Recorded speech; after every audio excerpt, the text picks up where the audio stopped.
12 വർഷത്തിനിടെ നരേന്ദ്രമോദി സർക്കാരിനെതിരെ ഉണ്ടായ ഏറ്റവും വലിയൊരു സമരം.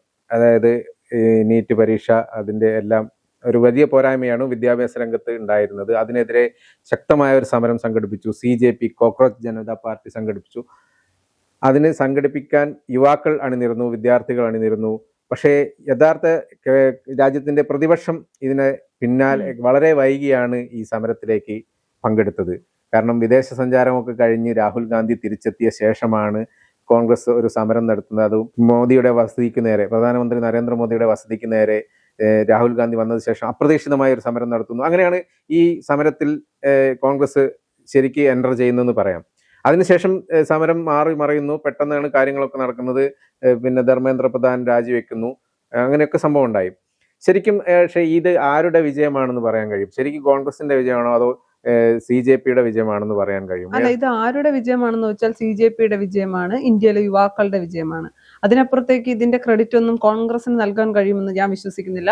കാര്യം കോൺഗ്രസ് മുന്നോട്ട് വെച്ച സമരമായിരുന്നു. അവരുടെ വിജയമാണെന്ന് കോൺഗ്രസ്സുകാരൊക്കെ ഉൾപ്പെടെ KC വേണുഗോപാൽ ഉൾപ്പെടെ AICCയിലെ പല നേതാക്കളും പറയുകയും ചെയ്തു. അത് പക്ഷേ അങ്ങനെ കോൺഗ്രസിന്റെ ഒരു പരാജയമല്ലേ ഈ ഒരു സമരം ഉണ്ടാക്കി, അല്ലെങ്കിൽ കേന്ദ്രത്തിനെതിരെ ഇത്രയും വലിയൊരു അവസരം വന്നിട്ടും സമരം നടത്താതിരുന്നത് അല്ലെങ്കിൽ പ്രതിഷേധം നടത്താതിരുന്നത്? അതിന് CJP വേണ്ടി വന്നു എന്നുള്ളൊരു സംഭവം അല്ല, കോൺഗ്രസിന്റെ അല്ലെങ്കിൽ പ്രതിപക്ഷ പാർട്ടികളുടെ ഇന്ത്യ സഖ്യത്തിന്റെ പരാജയമാണോ എന്ന് ചോദിച്ചാൽ ഒരു 90% പരാജയമാണ്, അല്ലെങ്കിൽ ഒരു 60% പരാജയമാണെന്ന് തന്നെ ഞാൻ പറയും. അത് മറ്റൊന്നും കൊണ്ടല്ല, ഈ വിഷയത്തിൽ നീറ്റ് പരീക്ഷയുമായി ബന്ധപ്പെട്ട വിഷയത്തിൽ ആദ്യം തന്നെ രാഹുൽ ഗാന്ധി ഒരു പ്രതിഷേധം പോലെയൊക്കെ നടത്തിയിരുന്നു. വിദ്യാർത്ഥികൾക്കൊപ്പമാണ് ഞങ്ങളെന്ന് പറഞ്ഞുകൊണ്ട് അദ്ദേഹം ഒരു ശബ്ദമായി ഉയർന്നു നിന്നിരുന്നു. പിന്നീട് അതൊന്നും ആകാതിരിക്കുകയും അദ്ദേഹം ഇവിടെ ഇല്ലാതെ വിദേശ യാത്രയ്ക്ക് പോവുകയൊക്കെ ചെയ്തു. അപ്പോൾ മറ്റൊരു സംഘടന അല്ലെങ്കിൽ മറ്റു കുറച്ച് കുട്ടികൾ ചേർന്ന് അല്ലെങ്കിൽ കുറച്ച് യുവാക്കൾ ചേർന്ന് പുതിയൊരു സംഘടനയായി തെരുവിലേക്ക് ഇറങ്ങിയിട്ടുണ്ട് എങ്കിൽ അതിന് രാജ്യത്തിന്റെ പ്രതിപക്ഷം സ്ട്രോങ് അല്ല എന്ന തോന്നലിന്റെ കൂടി അടിസ്ഥാനത്താണ്. അല്ലെങ്കിൽ പ്രതിപക്ഷം ഇതിനെ കൊണ്ട് കഴിയില്ല ഇതിനൊന്നും, അതുകൊണ്ട് ഞങ്ങൾ തെരുവിലേക്ക് ഇറങ്ങുന്നു എന്ന കാര്യം ആലോചിക്കുമ്പോൾ അത് പ്രതിപക്ഷത്തിന്റെ പരാജയം അല്ല. ഈ 35 ദിവസത്തോളം ഈ CJP ജന്തർ മന്ദറിൽ പ്രതിഷേധം ആരംഭിച്ചു, സമരം ആരംഭിച്ചു. അപ്പോഴൊക്കെ ഈ സമരം തുടങ്ങിയ കാലം തൊട്ടേ രാഹുൽ ഗാന്ധി എവിടെ, പ്രതിപക്ഷ നേതാവ് എവിടെ, ഒരു സമരത്തിനോ പ്രതിഷേധത്തിനോ ആരുമില്ല എന്നുള്ള രീതിയിൽ കപിൽ സിബൽ മറ്റു ചില നേതാക്കളൊക്കെ ചെറിയൊരു പ്രസ്താവനകളൊക്കെ ഇറക്കി എന്നല്ലാതെ കാര്യമായിട്ട് സമരവും CJPയുടെ സമരവും കാര്യമായിട്ടൊന്നും ഉണ്ടായിരുന്നില്ല. സമാധാനപരമായ സമരമായിരുന്നു. സോനം വാങ്ചുക്ക് വന്ന് പങ്കെടുത്തതോടുകൂടിയാണ് സമരത്തിന് വേറൊരു തലം കിട്ടിയത്. നിരാഹാരം ആരംഭിച്ചു. അങ്ങനെ സമരം വേറൊരു രീതിയിലേക്ക് വന്നു. ആ സമയത്തൊന്നും പ്രതിപക്ഷ നേതാവായ രാഹുൽ ഗാന്ധി സ്ഥലത്തില്ല എന്നുള്ളത് ഒരു വലിയ വിമർശനത്തിനും ആരോപണത്തിനും ഒക്കെ ഉയർന്നിരുന്നു. രാഹുൽ ഗാന്ധിനെ പലരും ട്രോൾ ചെയ്തു. മറ്റേ വിദേശ സഞ്ചാരത്തിലാണ്, അത് കഴിഞ്ഞിട്ടേ വരുള്ളൂ, അങ്ങനെയുള്ള ഇതൊന്നും അറിയാൻ താല്പര്യമില്ലാതെ വിദേശ ഫോറിൻ ട്രിപ്പിന് പോയിരിക്കുകയാണ് എന്നുള്ള രീതിയിലൊക്കെ പറഞ്ഞിട്ടുണ്ടായിരുന്നു. പക്ഷേ രാഹുൽ ഗാന്ധി എൻ്റർ ചെയ്തു. സമരത്തിന് വളരെ വലിയൊരു സമരം തന്നെയാണ് നടത്തിയത്. അപ്രതീക്ഷിതമായി BJP കേന്ദ്ര സർക്കാർ പ്രതീക്ഷിക്കാതെ ഒരു സമരമായിരുന്നു നടത്തിയത്. അങ്ങനെ ഒരു കോൺഗ്രസിന്റെ ഒരു സാന്നിധ്യം അറിയിക്കാൻ കഴിഞ്ഞു. പക്ഷേ എങ്കിലും CJPയുടെ സമരം തന്നെയായിരുന്നു കുറച്ചുകൂടി കാര്യമായിട്ട് നടന്നത്. സമരം CJPയുടെ തന്നെയായിരുന്നു. അവര് മുന്നോട്ട് വെച്ച സമരമാണ്, അവര് തന്നെയാണ് ശക്തമായി പോരാടിയത് എന്നുള്ള കാര്യത്തിൽ യാതൊരു സംശയവുമില്ല. പിന്നെ എങ്ങനെയാണ് തെരുവിലേക്ക് യുവാക്കൾ ഇറങ്ങിയത്, അല്ലെങ്കിൽ തെരുവിലേക്ക് യുവാക്കൾക്ക് ഇറങ്ങാനുള്ള ഊർജം എവിടെ നിന്നായിരുന്നു? പ്രധാനമായി 2 കാര്യങ്ങളാണ്. ഒന്ന് എന്ന് പറയുന്നത്, കോടതി വിമർശിച്ചപ്പോൾ ഇന്ത്യയിലെ യുവാക്കൾ പാറ്റകല പോലെയാണ് എന്ന് പറഞ്ഞപ്പോൾ അതിൽ നിന്നൊരു ഊർജം കൊണ്ടു എന്ന് ഞാൻ വിശ്വസിക്കുന്നു. പിന്നീട് വോട്ടുചോരി ആരോപണവുമായി ബന്ധപ്പെട്ട് രാഹുൽ ഗാന്ധി പറഞ്ഞൊരു വാക്കുണ്ട്, ഇനി ഇന്ത്യയെ രക്ഷിക്കാൻ ഇന്ത്യയിലെ യുവാക്കൾക്ക് മാത്രമേ കഴിയൂ, നിങ്ങളുടെ കയ്യിലാണ് ഇനി ഇന്ത്യയുടെ ഭാവി എന്ന് പറഞ്ഞപ്പോൾ അതുകൂടി അവർക്കൊരു പ്രചോദനമായി എന്നുള്ള കാര്യത്തിൽ യാതൊരു സംശയമില്ല. നമുക്കറിയാം, ഇന്ത്യയിലെ യുവാക്കൾ മോദിയെ വിശ്വസിക്കുന്നതിനേക്കാൾ കൂടുതൽ രാഹുൽ ഗാന്ധിയെ വിശ്വസിക്കുന്നുണ്ട്. അതിന്റെ എല്ലാം അടിസ്ഥാനത്തിലാണ് ഇവർ തെരുവിലേക്ക് ഇറങ്ങുന്നത്. അതിനിപ്പോ അത് കോൺഗ്രസിന്റെ ഒരു കഴിവല്ല, രാഹുൽ ഗാന്ധി പറഞ്ഞ വാക്കുകളിൽ നിന്ന് അത് ഉൾക്കൊണ്ടുകൊണ്ട് അവർ തെരുവിലേക്ക് ഇറങ്ങി. പിന്നെ നിലവിലെ രാഷ്ട്രീയ സാഹചര്യം കൂടി പ്രതിപക്ഷത്തിന് സ്ട്രോങ് ആകുവാൻ കഴിയാതിരുന്നത് കൊണ്ട് തന്നെയാണ്. പിന്നെ രാഹുൽ ഗാന്ധി എവിടെയായിരുന്നു? രാഹുൽ ഗാന്ധി വിദേശ യാത്രയിലായിരുന്നു. എന്തുകൊണ്ട് ഇങ്ങോട്ട് വന്നില്ല? അതൊക്കെ അവിടെ നിൽക്കട്ടെ. നമുക്ക് വേറൊരു കാര്യം സംസാരിക്കാം അതിനകത്ത്. ഇതിൽ പ്രധാനമായിട്ട് ഇപ്പൊ ഈ CJPയുടെ വിജയം, അതായത് ഇപ്പൊ ഒരു ആവശ്യം ഉന്നയിച്ചുകൊണ്ടാണ് CJP സമരം നടത്തിയത്. അത് നേടിയെടുക്കുകയും ചെയ്തു. അപ്പോൾ സമരം നേടിയെടുത്തു. ഇനി എന്ത് എന്നുള്ളൊരു ചോദ്യമുണ്ട്. CJP ഇതോടുകൂടി സമരങ്ങളൊക്കെ നിർത്തി. ഇനി അതൊരു രാഷ്ട്രീയ പാർട്ടിയല്ല, ഒരു കൂട്ടായ്മയാണെന്ന് മാത്രം പറയാം. അപ്പോൾ അങ്ങനെ ഇരിക്കുന്ന സാഹചര്യത്തിൽ ഇനി എന്ത് എന്നുള്ള ഒരു ചോദ്യം. അപ്പൊ അടുത്തൊരു സമരമാർഗം ഈ കേന്ദ്ര സർക്കാരിനെതിരെ അവർ ആലോചിക്കുന്നുണ്ട് എന്നൊക്കെ പറയുന്നു പുതിയതായിട്ട്.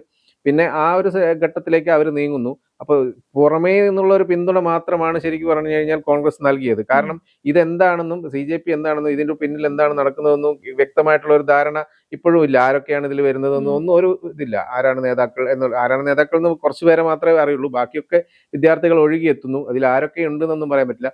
അപ്പോൾ കൂടാതെ കേന്ദ്ര സർക്കാർ ഇന്റലിജൻസ് ബ്യൂറോ പറയുന്നത് ഇതിനകത്ത് 2500ഓളം പിന്നെ എന്താണ് ക്രിമിനലുകൾ നുഴഞ്ഞു കയറിയിട്ടുണ്ട്. അവർ പ്രത്യേകം പ്രശ്നങ്ങൾ ഉണ്ടാക്കാൻ അല്ലെങ്കിൽ അക്രമം ഉണ്ടാക്കാനുള്ള ശ്രമിക്കുന്നുണ്ട് എന്നുള്ള കാര്യങ്ങളൊക്കെ വരുന്നുണ്ട്. വളരെയേറെ ശ്രദ്ധയോടുകൂടി കോൺഗ്രസ് കാര്യങ്ങൾ നോക്കി കണ്ടത്. കാരണം ഒറ്റയടിക്ക് അവർക്ക് പിന്തുണ കൊടുത്ത് അവരെ അങ്ങ് പ്രൊമോട്ട് ചെയ്ത് കഴിഞ്ഞാലുള്ള പ്രശ്നം കൂടി മനസ്സിലാക്കിക്കൊണ്ടായിരിക്കും ഒരുപക്ഷെ അങ്ങനെ ചെയ്തത്. തീർച്ചയായും അങ്ങനെ അല്ലെങ്കിൽ ഒറ്റയടിക്ക് പിന്തുണ കൊടുക്കാൻ കഴിയില്ല. ഈ പാർട്ടി രൂപപ്പെട്ട വിദേശ ശക്തികളിൽ നിന്നുള്ള പണം വാങ്ങിയിട്ടാണെന്നൊക്കെ BJP ആരോപിക്കുന്നുണ്ട്. അത് നമുക്ക് സത്യമാണോ ഇല്ലെന്നൊന്നും അറിയില്ല. അത് അങ്ങനെ ആകാനുള്ള ഒരു സാധ്യത വളരെ കുറവാണ് നിലവിലെ സാഹചര്യത്തിൽ. അപ്പൊ അങ്ങനെയൊക്കെ ആരോപിക്കുമ്പോൾ കോൺഗ്രസ് ഒറ്റയടിക്ക് പൂർണ്ണ പിന്തുണ നൽകിയാൽ നാളെ എന്തെങ്കിലുമൊക്കെ പാളിച്ചകൾ ഉണ്ടായാൽ അത് പക്ഷെ എന്നാൽ മറ്റൊരു കാര്യം നമ്മൾ ശ്രദ്ധിക്കണം. രാഹുൽ ഗാന്ധി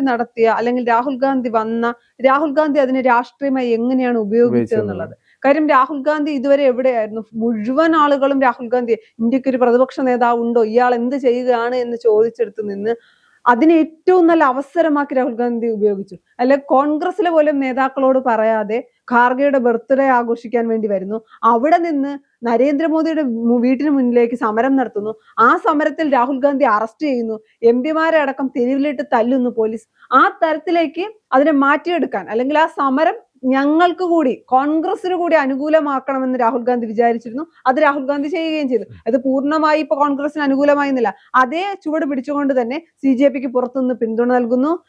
പാർലമെന്റിൽ ഇദ്ദേഹം രാജിവെക്കട്ടെ, മന്ത്രി രാജിവെക്കട്ടെ, അത് കഴിഞ്ഞ് നമുക്ക് സംസാരിക്കാമെന്ന് പറഞ്ഞു. ഇനി മറുവശത്തൊന്ന് ആലോചിച്ച് നോക്കൂ. കോൺഗ്രസ് ആണ് ഈ സമരവുമായി ആദ്യമേ തെരുവിൽ കിടക്കുന്നതെങ്കിൽ ചിലപ്പോ നരേന്ദ്രമോദി പറയും പ്രതിപക്ഷ നേതാവുമായി സംസാരിക്കാം, അല്ല രാഷ്ട്രീയ പ്രേരിതമെന്ന് പറയും. അത് ഇത്രത്തോളം ഒരിക്കലും ചർച്ച ചെയ്യപ്പെടില്ല. കാര്യം പ്രതിപക്ഷമല്ലേ ഇങ്ങനെയൊക്കെ കിടക്കുമെന്ന് പറയാം. പിന്നെ പറയും പ്രതിപക്ഷ നേതാവും പ്രധാനമന്ത്രിയും തമ്മിൽ സംസാരിക്കട്ടെ. ചിലപ്പോൾ തമ്മിൽ സംസാരിച്ചാൽ ഒരിക്കലും എനിക്ക് തോന്നുന്നില്ല വിദ്യാഭ്യാസ മന്ത്രി രാജിവെക്കുന്ന ഒരു നിലപാടിലേക്കൊന്നും പോകില്ല. ഏതെങ്കിലുമൊക്കെ തരത്തിലൊരു സെറ്റിൽമെന്റ് പോലെ എന്തെങ്കിലുമൊക്കെ കാണിച്ചു കൂട്ടുമായിരുന്നു. പക്ഷെ അതിനപ്പുറത്തേക്ക് CJP ആയതുകൊണ്ട് തന്നെ രാഷ്ട്രീയ പ്രേരിതമെന്ന് പറയാൻ കഴിയില്ല, ഒന്നും പറയാൻ കഴിയില്ല. ഇതിൽ മറ്റൊരു ചോദ്യം വരുന്നത് ഈ CJPയുടെ വിജയം, അതായത് കോൺഗ്രസിന്റെ പ്രതിപക്ഷ പാർട്ടി എന്നുള്ള നിലയ്ക്ക് കോൺഗ്രസ് കാര്യമായിട്ടുള്ള പ്രതിഷേധങ്ങളൊന്നും കേന്ദ്ര സർക്കാരിനെതിരെ നടത്തുന്നില്ല. ഈ പല ഇഷ്യൂസ് ഉണ്ടായിട്ടുണ്ടായിരുന്നു, പക്ഷെ അതിനൊന്നും കാര്യമായിട്ടുള്ള പ്രതിഷേധം നടത്തുന്നില്ല എന്നുള്ളൊരു പൊതുവെ ഒരു ധാരണയുണ്ടല്ലോ.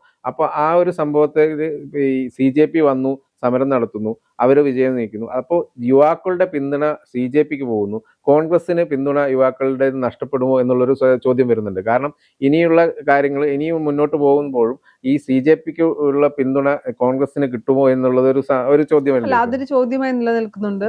പക്ഷെ ഇനി തെരുവിൽ ഏതൊക്കെ വിഷയങ്ങളിലാണ് CJP സമരവുമായി മുന്നോട്ട് പോകുന്നതെന്ന് നമുക്കറിയില്ല. അതുപോലെ തന്നെ കോൺഗ്രസിന് യുവാക്കളുടെ പിന്തുണ രാഹുൽ ഗാന്ധിക്ക് സ്വന്തമാക്കാൻ വോട്ട് ചോരി ആരോപണ സമയത്ത് അല്ലെങ്കിൽ വോട്ട് ചോരിയുമായി ബന്ധപ്പെട്ട സമയത്തൊക്കെ കഴിഞ്ഞിട്ടുണ്ട്. പിന്നെ വലിയ രീതിയിൽ BJPക്കെതിരായ ഒരു വികാരം യുവാക്കളിൽ രൂപപ്പെട്ടിട്ടുണ്ട്. അതിപ്പോ നമുക്ക് ഈ സമരത്തിന്റെ തന്നെ അടിസ്ഥാനത്തിൽ മനസ്സിലാവും, പോലീസ് അവരോട് നേരിട്ട രീതി ഇതെല്ലാം. അപ്പൊ അതുകൊണ്ട് തന്നെ അത് കോൺഗ്രസിന് അനുകൂലമാക്കി എടുക്കാൻ കഴിയുമോ ഇല്ലയോ എന്നുള്ളതൊരു ചോദ്യമാണ്.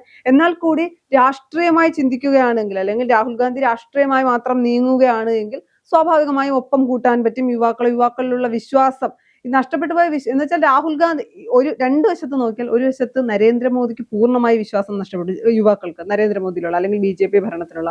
മറുവശത്ത് പ്രതിപക്ഷ നേതാവായ രാഹുൽ ഗാന്ധി കുറച്ചുകൂടി നന്നായി പെർഫോം ചെയ്യുകയാണ് എങ്കിൽ രാഹുൽ ഗാന്ധിക്ക് ആ വിശ്വാസം പിടിച്ചെടുക്കാൻ കഴിയുമെന്നാണ് ഞാൻ വിശ്വസിക്കുന്നത്. കാര്യം അയോധ്യ ഉൾപ്പെടെയുള്ള രാമക്ഷേത്രം ഉൾപ്പെടെയുള്ള വിഷയങ്ങൾ കുറച്ചുകൂടി സീരിയസ് ആയി പ്രതിപക്ഷം ഇനി കാണുകയാണെങ്കിൽ നഷ്ടപ്പെട്ടു പോയ വിശ്വാസം തിരികെ കൊണ്ടുവരാൻ കഴിയും. അതിനിടയ്ക്ക് ഞാൻ ഒരു കാര്യം കൂടി പറയട്ടെ. ഈ CJPയുടെ വളർച്ച കോൺഗ്രസിന് മാത്രമല്ല BJPക്കും കൂടി വൻ തിരിച്ചടിയാവുന്നുണ്ട്. കാരണം ഒരുപാട് സംസ്ഥാനങ്ങളിൽ BJPക്ക് വൻ പിന്തുണയാണ് ജനങ്ങളുടെ. ഒരുപാട് യുവാക്കൾ BJPക്ക് അനുകൂലമായി നിൽക്കുന്നവരുണ്ട്, വോട്ട് ചെയ്യുന്നവരുണ്ട്, ഒരുപാട് പേരുണ്ട്. അത് പ്രായമുള്ളവർ മാത്രമല്ല, യുവാക്കൾ ഇഷ്ടംപോലെ ഉണ്ട്. അപ്പോൾ പല സംസ്ഥാനങ്ങളിലും ഉണ്ട്.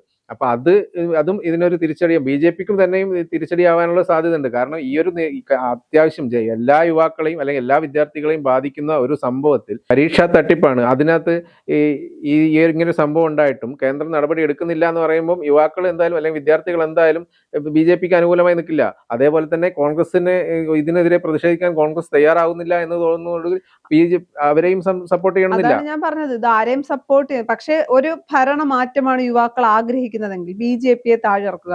ഞാൻ വിശ്വസിക്കുന്നില്ല CJP ഒരു വലിയ പാർട്ടിയായി മാറി അവർക്ക് എന്തായാലും ഒറ്റയ്ക്ക് ഇന്ത്യയിൽ ഭരിക്കാനൊന്നും പറ്റില്ല. അങ്ങനെയൊന്നും അവർ ചിന്തിക്കാൻ പോകുന്നില്ല. BJP താഴെ ഇറക്കുക മാത്രമാണ് CJP അല്ലെങ്കിൽ കേന്ദ്ര സർക്കാരിനെ മുട്ടുകുത്തിക്കുകയാണ് അവരുടെ ലക്ഷ്യമെങ്കിൽ അവർ സ്വാഭാവികമായും കോൺഗ്രസുമായിട്ട് ഒരു കരാറിൽ ഏർപ്പെടാൻ സാധ്യതയുണ്ട്. നമുക്കറിയില്ല ഇത് രാഷ്ട്രീയമായി ഇത് എങ്ങനെ മുന്നോട്ട് പോകുമെന്ന് നമുക്കറിയില്ല. CJP പുതിയ സമരങ്ങളുമായി തെരുവിലേക്ക് ഇറങ്ങുമോ അല്ലെങ്കിൽ അവരുടെ ആവശ്യം അംഗീകരിച്ചില്ല അതോടുകൂടി പിന്മാറുമോ എന്നൊന്നും അറിയില്ല. അതൊക്കെ കണ്ടു തന്നെ അറിയണം.